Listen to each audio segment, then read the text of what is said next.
तहसीलदार बन गया, डिप्टी। फिर उसके बाद पीसीएस का आया तो पीसीएस में सिलेक्शन हुआ, फिर उसके बाद सिविल सर्विस से आया, उसमें हुआ, फिर जिसमें ज़्यादा समय हुआ। बट स्टोरी ये है कि फिर सिविल सर्विस में इंडियन पुलिस सर्विस मिला। स्टोरी ये है कि उतने के बावजूद भी लाइफ में सेटबैक आते हैं, और हम सारे लोगों के लाइफ में आते हैं, आपकी फैमिली में भी आएंगे, उस टाइम पर भी आएंगे, सब कुछ होगा। लेकिन अगर कॉन्फिडेंस है, अगर अपने आप में भरोसा है, बिलीफ है, और आपकी प्रिपरेशन अच्छी है, तो सेटबैक से भी कुछ नहीं होने वाला है।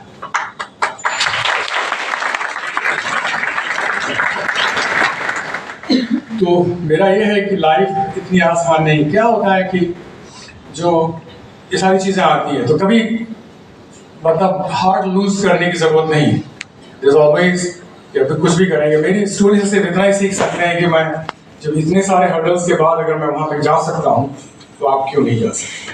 ठीक है, हिंदी मीडियम का इंग्लिश में फेल हो गया सेकंड अटेम्प्ट में, फिर भी थर्ड अटेम्प्ट किया, हो गया। तो ये हुआ। इसके बाद अब इसलिए IPS हुआ, गुजरात कैडर ट्रेनिंग किया, गुजरात चला गया। पढ़ने का शौक था, फिर भी पढ़ने का मन करता था। कुछ ऐसा हुआ, मिशन में चला गया, वहाँ से वापस आया, कुछ और पढ़ना था तो IIM बैंगलोर चला गया 2 साल के लिए, MBA करके आया। जब वो कर रहा था तो वो US गया, यूनिवर्सिटी में एक सेमेस्टर रहा, फिर वापस आया, फिर कुछ पढ़ने का मन कर रहा था तो PhD करने चला गया US। PhD किया तो वहाँ तो प्रोफेसर हो गया। बच्चे मेरे छोटे, 2 बेटियां हैं मेरी, दोनों छोटे छोटे थे, तो उन्होंने वहाँ पर 5, 6, 7 साल बिताया। तो उन्होंने कहा मैं तो वापस नहीं जाने वाली। फिर मैंने परमानेंट हो गया 5 साल बाद। फिर हेड ऑफ द डिपार्टमेंट बना दिया लोगों ने, यूनिवर्सिटी वालों ने मुझे। 4-5 साल डिपार्टमेंट क्रिमिनल जस्टिस चलाया। उसके बाद 5 साल पहले उन्होंने डीन बना दिया है। तो मैं, हमारे यूनिवर्सिटी में 2 कॉलेजेस हैं, तो मैं dean of health and human services हूँ। अब ये बहुत सारे लोगों को सवाल होता है क्यों छोड़ दिया, कहाँ चले गए। लेकिन मैं जो कर रहा था यहाँ वही वहाँ भी करता हूँ। और जो सेटिस्फैक्शन है बच्चों के साथ काम करने का, और उनके साथ उनको पढ़ाने का, उनके साथ काम करने का, उनके साथ 24 घंटे लगे रहने का। और मेरे किसी भी स्टूडेंट का, कॉलेज में 2000 स्टूडेंट्स हैं मेरे अंडर में, उनका किसी का ईमेल आ जाए, किसी का फ़ोन आ जाए। इंडिया में किसी का फ़ोन नहीं उठा, लेकिन स्टूडेंट का फ़ोन आया तो मैंने उठा लिया। तो सेम थिंग वहाँ पर भी वही है। पुलिस के साथ मेरा रिसर्च जितना है, पब्लिकेशन, बुक जो भी है, सब उसी के ऊपर है, तो वो करता रहा। तो अब जब ये सारी चीज़ें हुई, ये मेरी लाइफ की स्टोरी थी। और जब मैंने कहा ना, शुरुआत मैंने किया था कि अब इस स्टोरी से आपको जो भी थोड़ा बहुत मोटिवेशन मिल सकता हो कि कोई मीडियम वगैरह, अब हिंदी मीडियम का आदमी जो सिविल सर्विस में फेल होता है, वो US से जाके PhD करता है, IIM बैंगलोर से जाके MBA करता है, वहाँ जाकर के प्रोफेसर बन जाता है, हेड ऑफ द डिपार्टमेंट बनता है, डीन बनता है। और अगर मैं चाहूँ तो यूनिवर्सिटी का प्रोवोस्ट एंड प्रेसिडेंट भी बन सकता हूँ, ऐसा कुछ नहीं है। तो आप क्यों नहीं कर सकते? नहीं, वो नहीं कर सकते। उसके लिए बॉर्न, अमेरिकन प्रेसिडेंट बनने के लिए बॉर्न सिटीजनशिप चाहिए। आपको पता है ना, जनरल स्टडीज में नेचुरलाइज सिटीजनशिप से अमेरिकन प्रेसिडेंट नहीं बन सकते, उसके लिए वहाँ पैदा होना पड़ेगा, वो हो नहीं सकता। तो मेरा ये है कि आप, एक तो मीडियम आपके लिए कुछ नहीं है, और आप तो ऐसे टाइम में हैं, आपको बहुत अंग्रेजी आती होगी, ट्रस्ट मी, क्योंकि सोशल मीडिया है, यूट्यूब है, ये है, ऑनलाइन एजुकेशन, आपको तो बहुत आती होगी। हमको तो कुछ भी नहीं आती थी। NPA में गया, नेशनल पुलिस अकेडमी में इंट्रोडक्शन देना था। पहले दिन सारे खड़े हुए। अब वहाँ पर मेरे सिवा कोई हिंदी वाला नहीं था, मैं अकेला हिंदी मीडियम का था, बाकी सब इंग्लिश मीडियम वाले, सब अंग्रेजी बोलते थे, कोई हिंदी बोलता ही नहीं था। वहाँ पर इंट्रोडक्शन हुआ, सारे लोग बोलते जा रहे हैं, पसीना आ रहा है, मैं क्या करूँगा। सबके इंट्रोडक्शन को रटता गया, और रट करके बिना समझे को खड़ा हुआ, आंख बंद करके बोल करके बैठ गया। सही बता, बोल करके बैठ गया। मैंने ऐसा नहीं कि बाद में कोई इंग्लिश की बहुत ज्यादा प्रिपरेशन की हो, कुछ नहीं की हो। तो उसको अपना मेंटल ब्लॉक मत बनाइएगा। आप चाहें तो आपको 2 साल में 2 साल में अंग्रेजी बोलते हो जाएंगे, करते आगे, कोई बड़ी बात नहीं, साइकिल चलाने की बात है। उसको कभी मेंटल ब्लॉक मत बनाइएगा, क्योंकि वो आपका कभी वो नहीं होना चाहिए। नंबर 1, गाँव से आए उसको कभी मेंटल ब्लॉक बनाइएगा। और ये कि हमारा उसका बैकग्राउंड नहीं, इसका बैकग्राउंड नहीं, ठीक है मैं समझ सकता हूँ, सारे फैक्टर्स हैं। मैंने कहा मेरे फैमिली में कोई हाई स्कूल भी नहीं गया था, किसी ने हाई स्कूल नहीं किया। मेरे father highest education my family, मेरे फादर 8वीं पास थे, माँ मेरी जो है 4वीं 5वीं जमात पास थी, वो भी सिर्फ उर्दू लिखना आता था उनको, बोलना हिंदी तो पढ़ भी नहीं पाते थे। तो ये है मेरा फैमिली बैकग्राउंड। तो उससे एक तो आपको, और मैंने शुरू में कहा था कि मैं कोच तो हूँ नहीं, आपको बता नहीं सकता हूँ कि कैसे लिखना है कैसे नहीं, बट कुछ चीज़ें मैं टीचर भी हूँ, कुछ चीज़ें मैं शेयर कर सकता हूँ, 1-2 चीज़ जो आपको करना है। मुझे डॉक्टर श्रीवास्तव बता रहे थे एग्जाम कैसे चेंज हो चुका है, बहुत सारे टिक मार्क और मल्टीपल चॉइसेस कम हो चुकी है, छोटे छोटे शॉर्ट आंसर कम, बड़े आंसर ज़्यादा हो चुके हैं। तो उसके बारे में कुछ एक चीज़ें हैं जो बता सकता हूँ मैं, कि एक बहुत इंपॉर्टेंट चीज़ जो डिस्टिंक्शन बनाती है, जैसे कोई भी आपसे सवाल पूछा जाए, आपको लिख के देना है या बोल के देना है, कोई भी सवाल, आप उस सवाल को जब सुनो ना, तो 2 चीज़ें होती हैं उसके जवाब में। एक तो होता है कंटेंट डिलीवरी, कि आप सवाल का जो जवाब में जो कंटेंट है उसको आपने फैक्ट के साथ बता दिया, लेकिन दूसरा होता है क्रिटिकल एनालिसिस। और क्योंकि आप ह्यूमन है, आपका ब्रेन है, किसी ने कुछ कह दिया हो, चाहे आपके प्रॉफिट ने बोला हो, चाहे आपकी बुक ने बोला हो, अरिस्टोटल ने बोला हो, प्लेटो ने बोला, सो व्हाट, आपको हर चीज को क्वेश्चन करना चाहिए, हर चीज को क्वेश्चन करने का हक है। तो आपको क्रिटिकल थिंकिंग जो है, कोई भी सवाल आपसे पूछा जाए एग्जाम में, कोई भी question, philosophy, science, political science, कुछ भी आता हो, जब आप चाहे वो सवाल आपसे पूछता हो क्लियरली कि क्रिटिकल एनालिसिस करो या नहीं पूछता हो, तो भी मेक श्योर कि लास्ट पैराग्राफ 1-2 आप उसको बताएं कि आप थिंकिंग सोल हैं, आप सोचते हैं, और आप सोच करके उस क्वेश्चन के बारे में क्रिटिकली आप कुछ लिखना जानते हैं। आप रोबोट की तरह सिर्फ कंटेंट लिख के चले आएंगे, वो तो बस रन नॉर्मल आंसर हो गया। डिस्टिंक्शन कैसे होगा कि आपने क्रिटिकली उस चीज को एनालाइज किया और उसको किया, नंबर 1। दूसरी चीज है कि हम सारे लोगों की स्टोरी है, सबकी कहानी है, सिर्फ मेरी कहानी नहीं है। मेरे से ज़्यादा इंटरेस्टिंग कहानी आप में से बहुत सारे लोगों की होगी, सबकी इंटरेस्टिंग स्टोरीज हैं। स्टोरी टेलिंग जो है सबसे इफेक्टिव मीडियम ऑफ कम्युनिकेशन माना जाता है। सबसे इफेक्टिवली अगर किसी चीज़ को कन्वे करना है तो स्टोरी टेलिंग के थ्रू आप कन्वे कर सकते हैं। तो जब आप कोई चीज़ लिखते हैं तो थिंक अबाउट स्टोरीज, आपके रियल लाइफ लिव्ड एक्सपीरियंस जो आपके हैं उससे कनेक्ट करता हुआ। क्या आप कोई ऐसे लिख रहे हैं तो थोड़ी स्टोरी का मतलब ये नहीं कि वो हीर राजा की कहानी लिखनी है। स्टोरी का मतलब कुछ ऐसी चीज़ डाल सकते हैं, क्या कोई स्टोरी इंटरेस्टिंग है जिससे आप कनेक्ट कर सकते हैं। पर्पस क्या है एजुकेशन का या सिविल सर्विसेज का? पर्पस यह है to make this world a better place to live, मतलब इस दुनिया को थोड़ा अच्छा बनाना हमारे लिए, ठीक है। तो आप जो भी आपके पास एजुकेशन है, नॉलेज है, जो भी लिखते हैं, उस सब का पर्पस है कि इस लाइफ को थोड़ी सी और अच्छी बनानी।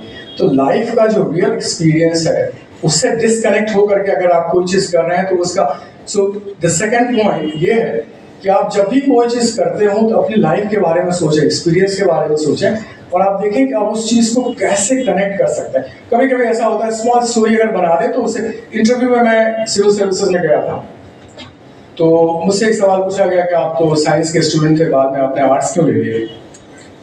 तो मैंने सोचा कि क्या जवाब दिया जाए। तो मैंने कहा कि मैं ऐसी फैमिली से आता हूँ जहाँ मैं क्या खाऊंगा, क्या पहनूंगा, कैसे उठूंगा, क्या करूँगा, सारे डिसीजन माँ बाप लेते हैं। और 12वीं तक उनके साथ था तो उन्होंने डिसाइड किया साइंस। और 12वीं के बाद मैं इंडिपेंडेंट हुआ, फ्रीडम मिल गई, तो वो मैंने डिसाइड किया जो मुझे अच्छा लगता। और सब हंसने लगे और एक ने कमेंट भी किया कि बड़ा अच्छा आंसर है। तो थिंक अबाउट दैट, ऐसे करके जब छोटी सी स्टोरी कुछ भी हो, हमेशा सोचिए अबाउट स्टोरी, क्या हम कैसे इस चीज़ को, और जिस उस स्मॉल स्टोरी से जैसे मैंने कम्युनिकेट कर दिया चीज़ को, वैसे मैं अगर बहुत देर तक बोलता कि नहीं साइंस ऐसी होती है और पॉलिटिकल साइंस ऐसा होता है, ये होता है, वो होता है, तो वो नहीं। तो वो दूसरी चीज़। तीसरी चीज़ ये है कि आप सारे लोग सिविल सर्वेंट बनना चाहते हैं, ठीक है ना। तो सिविल सर्विस जो है वो कोई मजाक चीज़ नहीं। आप सारे लोग IAS और IPS टीचर्स बनना चाहते हैं, मुझे पता है रियलिस्टिकली कि भाई आपको जॉब चाहिए, नौकरी चाहिए, आपकी लाइफ अच्छी बनानी है, आपकी फैमिली जनरेशन। लेकिन आप अगर इसको सिर्फ अपने इस चीज़ के बारे में सोचेंगे कि ये मेरा जो फॉर्च्यून जो है टर्न कर देगा लाइफ को, मैं ये हो जाऊंगा, वो हो जाऊंगा, वो बहुत ही स्क्यूड थिंकिंग है। उतना आप ये सोचिए कि आप सिविल सर्वेंट बनना क्यों चाहते हैं। आप इसलिए बनना चाहते हैं कि आप सिविल सर्विस का, पब्लिक सर्विस करना चाहते हैं। आप इसलिए बनना चाहते हैं कि आप जैसे लोगों की आप मदद कर सकें। तो ये जो भले अनरियलिस्टिक दिखता हो, लेकिन ये जो गोल है ना, उसको हमेशा दिमाग में रखिए। और जब आप इस गोल को सोचते रहेंगे बार बार और उसको लिव करना शुरू करेंगे, उसके बाद आपसे जब कोई सवाल पूछा जाएगा, जब कोई चीज़ लिखेंगे या ओरली कोई चीज़ पूछा जाएगा, उसके बाद जो आपका रिस्पांस आएगा वो बहुत पैशनेट रिस्पांस होगा और बहुत डिफरेंट होगा। आप मैकेनिकल वे में मशीन की तरह इसलिए नहीं सिविल सर्विस से बनना चाहते हैं कि आपको नौकरी मिल जाए, पैसा मिल जाए, पावर मिल जाए, पोजीशन मिल जाए, नहीं, उसके बारे में सोचना नहीं है। उसको ऐसे सोचना है कि पावर, पोजीशन, पैसा तो उसका सेकंड साइड बेनिफिट है। मेन बेनिफिट आपका है कि आपको अपॉर्चुनिटी मिलेगी आपके जैसे लोगों को सर्व करने की। हमेशा ये सोचिए, that is the real deal. अगर वो सोचेंगे तो आपका आर्टिकुलेशन बदलने लगेगा, आपके थॉट प्रोसेस बदलने लगेंगे, आपकी सोच बदलने लगेगी। तो यही 2-3 चीज़ें हैं जो मैं बता सकता था। मैं टाइम का भी तो है, और मैं दूसरा जब अब दूसरी लास्ट में मैं एक चीज़ जस्ट बोलना चाहता हूँ कि मैं आप लोगों का बहुत ही दिल से शुक्रगुजार हूँ। Thank you so much.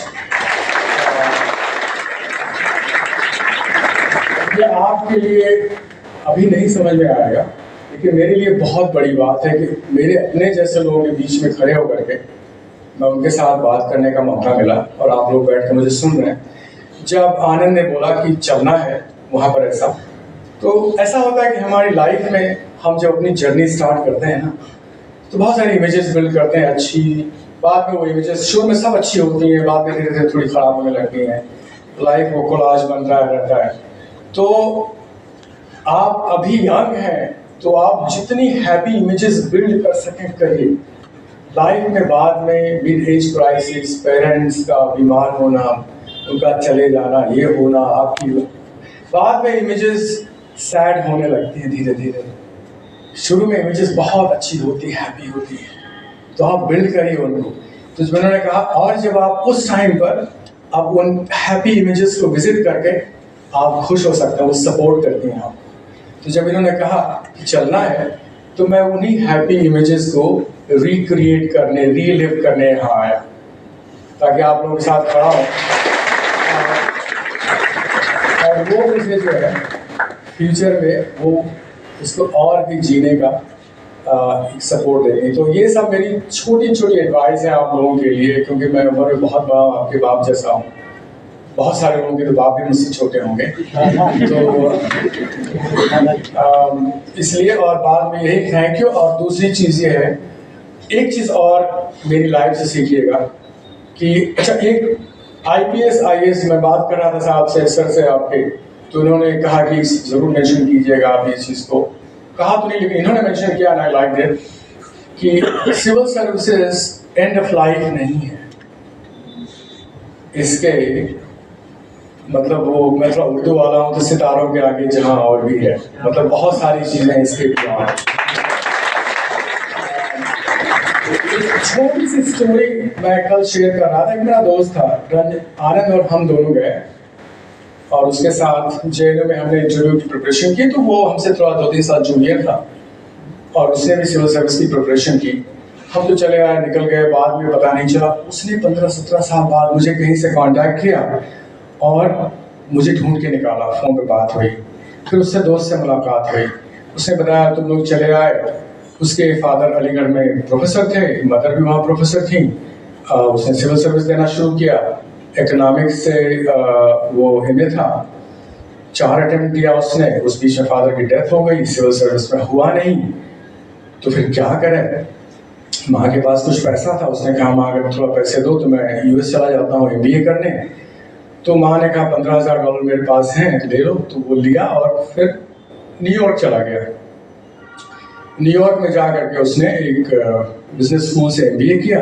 उस ज़माने में मार्केट बड़ा अच्छा था, वॉल स्ट्रीट में उसकी नौकरी लगी, फाइनेंस से MBA किया, बाद में मर्जर और एक्विजिशन वगैरह में काम करने लगा। जब मुझसे मिला 2010 में तो उसकी सैलरी $1 मिलियन थी।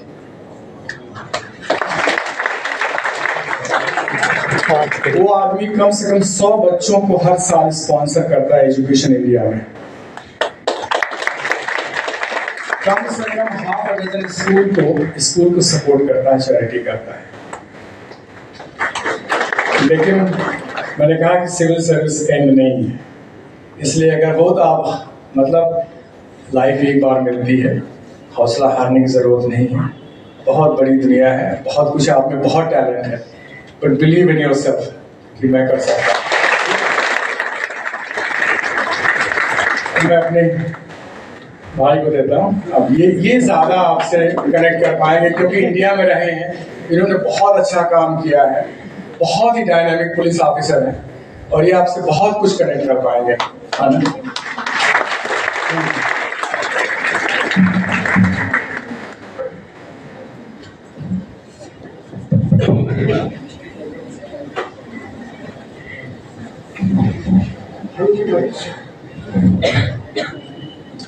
आवाज आ रही है?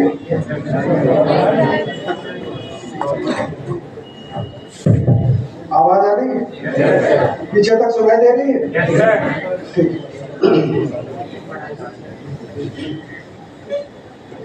सबसे पहले मैं धन्यवाद दूंगा आप लोगों का और शुक्रिया अदा करूंगा कि आप लोग यहाँ पे बैठे हुए हैं। और जैसा कि अभी मेरे फ्रेंड समीउल्लाह बता रहे थे, बेसिकली हम दोनों लोग पुराने कॉलेज टाइम के बहुत जिगरी वाले दोस्त हैं। जिगरी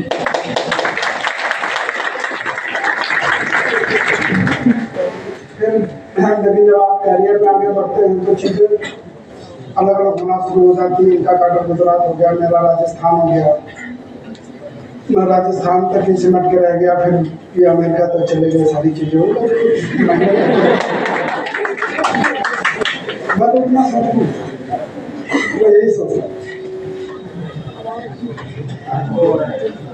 तो कुछ महीने पहले हम लोग मिले तो चूंकि हमने इलाहाबाद में बहुत अच्छा समय साथ में गुजारा, अच्छे दिन, बुरे दिन, संघर्ष के दिन, कठिन दिन, वो अपनी बीमारी का जिक्र कर रहे थे, वो भी दिन, सारे चीजें। तो हमने सोचा कि एक बार चल के इलाहाबाद में अपनी वापस मेमोरी लेन में घूमना, यादों की गलियों में चक्कर लगाना, तो उसके हिसाब से हम लोगों ने ये ट्रिप बनाई थी यहाँ आने। लेकिन यहाँ पे ये मेरे छोटे भाई भी यही हैं आप लोगों के बीच में, तो इन्होंने रिक्वेस्ट किया कि एक बार आप क्या बच्चों से इंटरेक्ट करना चाहेंगे। तो इस पे हम दोनों का बहुत स्ट्रॉन्ग रिएक्शन ये था कि हाँ बिल्कुल करना चाहेंगे। हालांकि हमें पता है जनरेशन गैप हो चुका है, हम जो बताने जा रहे हैं वो तुम्हारे किसी काम नहीं है। जमाना बहुत आगे निकल गया है, लेकिन तुम्हारे बहाने से हम तुम लोगों के साथ बात करके वापस अपनी स्टूडेंट लाइफ, इसी तरीके से सीट पे बैठना, इसी तरीके से कोई बोलने खड़ा हो तो पता नहीं क्या बता देगा, नोट करने की कोशिश करना। तो हमने कहा उसको देखते। तो ये हमारी यादों की गलियों में जो सफर का सबसे अहम पड़ाव है वो आज यहाँ है। इसके लिए मैं बहुत शुक्रगुजार हूँ दृष्टि का, आप लोगों का, और ऑफ कोर्स नालायक छोटे भाई को।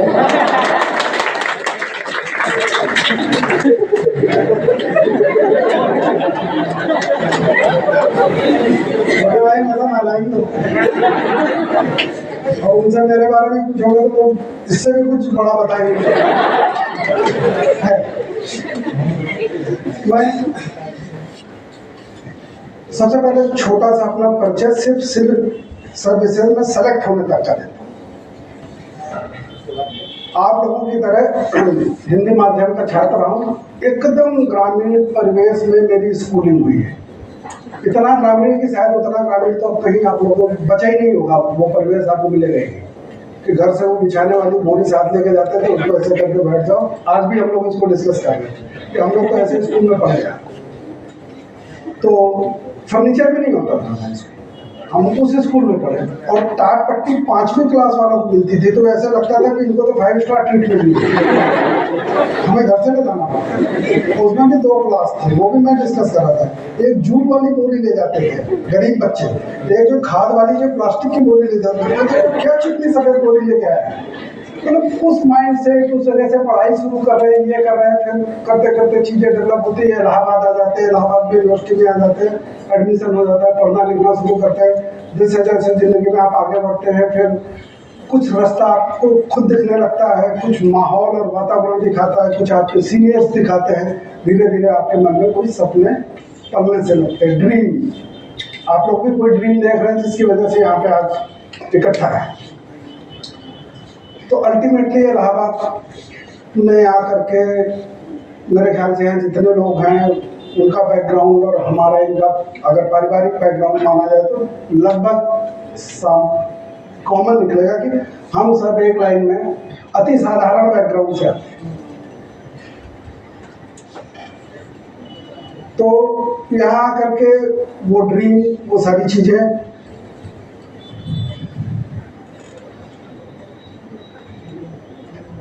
इलाहाबाद में उन बैकग्राउंड वालों के लिए एक ही चीज है कि भाई किसी तरीके से यहाँ पे आप आकर के सुनते हैं कि कॉम्पिटिशन्स होते हैं, यूपीएससी कोई चीज़ है, स्टेट पब्लिक सर्विस कमीशन कोई चीज़ है, सिविल सर्विसेज कोई चीज़ है, पीसीएस कोई चीज़ है, जैसे आप लोग सुन रहे हैं वैसे हम लोग भी सुनते हैं।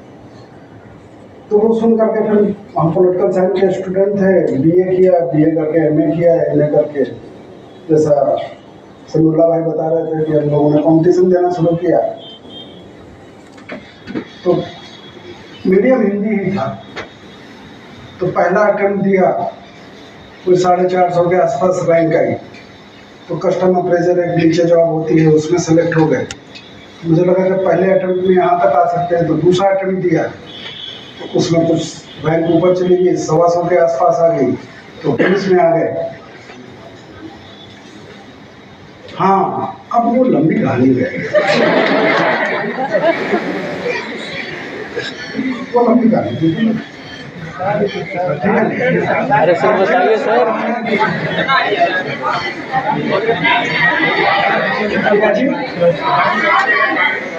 आजा नहीं कुछ छिपाई नहीं। तो पहला अटेम्प्ट दिया, वो हो गया। दूसरे अटेम्प्ट में फिर तो ये लगा यार ठीक है, अब इनको तो लगता है कि पता चल गया कि ये क्या रास्ता है, कैसे होता है। फिर इम्प्रूवमेंट के लिए एक अटेम्प्ट और दिया, उसमें भी सिलेक्शन हुआ, लेकिन जो आईएएस चाहिए था उससे कुछ रैंक कम रह गई। ये कहानी है कुल मेरी। फिर पुलिस में हो गया था, वहाँ जाके ज्वाइन कर लिया, नौकरी करना, इतनी सिंपल सी बात है। बहुत साधारण सा स्टूडेंट था, कोई ग्लोरी नहीं है मेरे सेलेक्ट होने से पहले, कोई मेडल, कहीं टॉपर, कभी डायस पे बुला करके किसी टीचर ने पीठ पीठ नहीं थपथपाई। बड़ा अच्छा पढ़ने वाला बच्चा है।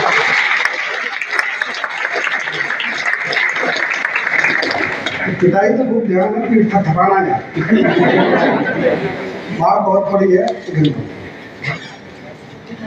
अभी समीउल्लाह ने एक सवाल पूछा था कि इसमें से कितने लोग हिंदी मीडियम के हैं, तो मैं नोटिस कर रहा था मेजॉरिटी हिंदी मीडियम के हैं। मैं 2 सवाल और जानना पूछना चाहूँगा, तो मैं अपनी बात बहुत ब्रीफ में आप लोगों से जो मैं बताना क्या शेयर करना चाहता हूँ करूँगा। एक मेरे को ये बताइए,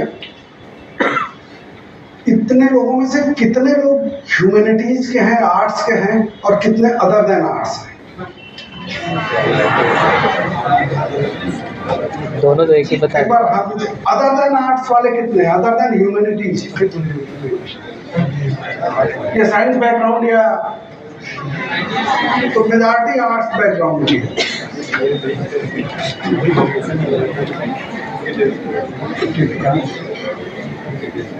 एक और सवाल है, कितने लोग पहले दे चुके हैं?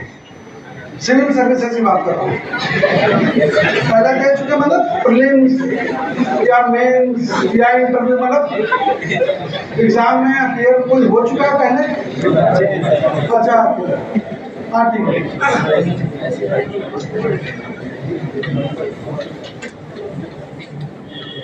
निश्चित रूप से जिस बैकग्राउंड से आप आते हो, जिस बैकग्राउंड से हम आते हैं, उस बैकग्राउंड वाले के लिए कैरियर को शुरू करने के लिए यूपीएससी की मैं खास तौर से बात करूंगा, सिविल सर्विसेज की बात करूंगा, इससे बेहतर कोई भी कैरियर और अपॉर्चुनिटी नहीं है।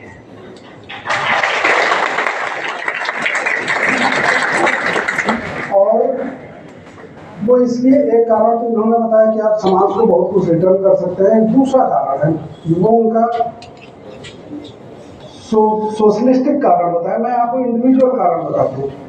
दुनिया में कोई ऐसा कैरियर या जॉब नहीं है जो इतने कम इन्वेस्टमेंट के साथ, कोई ज़्यादा इन्वेस्टमेंट नहीं है, आपका इन्वेस्टमेंट है, आपका खून पसीना मेहनत दिमाग लगाना है, इसके साथ में इतनी कम उम्र में इतने बड़े पद पे काम करने का अवसर प्रदान करें। जब आप सेलेक्ट एवरेज लड़का सिविल सर्विसेज में सेलेक्ट होता है, वो IAS बने IPS बने, तो एवरेज उसकी उम्र 25-26 साल, और 25-26 साल में तो वो बात की बातें हैं, मैं उसको शेयर नहीं करूँगा, लेकिन तब जाकर के पता चलता है कि यार ये क्या हो गया। आप कितनी बड़ी चीज़ों को लीड कर रहे हैं, कितनी बड़ी चीज़ों को कमांड कर रहे हैं, और उसका जो एक्सपोजर मिलता है आपको। Life is all about exposure. जीवन क्या है, अगर अब मुझसे पूछा जाए 3-4 से ज़्यादा नौकरी करने बाद, तो जीवन की सबसे सुंदर और सरल परिभाषा कि जीवन हो कुछ नहीं, केवल तरह तरह के अनुभव को हासिल करना। तो ये नौकरी आपको सबसे कम उम्र में इतने तरीके के अनुभव और इतने तरीके के एक्सपोजर देती है जो अदरवाइज नसीब से नसीब वाले को भी एक्सपीरियंस नहीं कर सकता। अगर किसी ने कोई एक फील्ड चुना है, सिर्फ कोई बहुत सक्सेसफुल स्पोर्ट्समैन है, तो उसके पास में सिर्फ स्पोर्ट्स का एक्सपीरियंस हो सकता है। बिजनेसमैन है, सिर्फ बिजनेस का एक्सपोजर हो सकता है। कोई आर्टिस्ट है, सिर्फ उस पर्टिकुलर आर्ट का एक्सपोजर हो सकता है।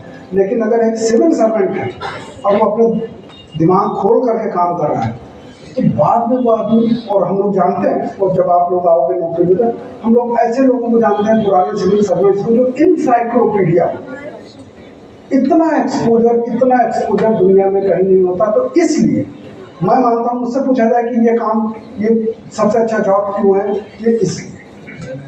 और एक चीज़ और बताऊँ, ऐसा ये व्यवस्था जो अपने यहाँ पे है, ऐसा दुनिया में कहीं नहीं। अपने यहाँ पब्लिक एड आप लोगों ने पढ़ा होगा, जो कुछ भी है ये ब्रिटिशर्स ने शुरू किया था। उन्होंने अपने यहाँ ये व्यवस्था दी। पुलिस का छोटा मोटा ऑर्गेनाइजेशनल स्ट्रक्चर पता है आपको समझ में आएगा क्या मैं बात करना चाह रहा हूँ। पुलिस में अखबार से आपको पता चलता होगा कि किसी भी स्टेट में सबसे ऊपर टॉप मोस्ट पोस्ट पे जो होता है उसको DG बोलते हैं।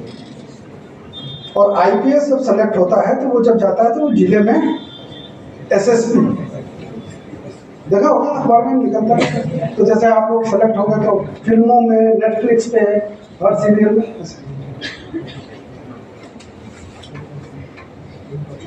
पुलिस में हिंदुस्तान में एंट्री के 4 लेवल हैं। मतलब पुलिस ऑर्गेनाइजेशन में घुसने के 4 लेवल है। मोटा मोटी हिंदुस्तान के सारे प्रदेशों में यही व्यवस्था है। सबसे नीचे आप कांस्टेबल या सिपाही के रूप में घुस सकते हैं। दूसरा, आप सब इंस्पेक्टर बनते हैं तो हाँ, तो वो थानेदार, क्या मस्त पोस्ट है।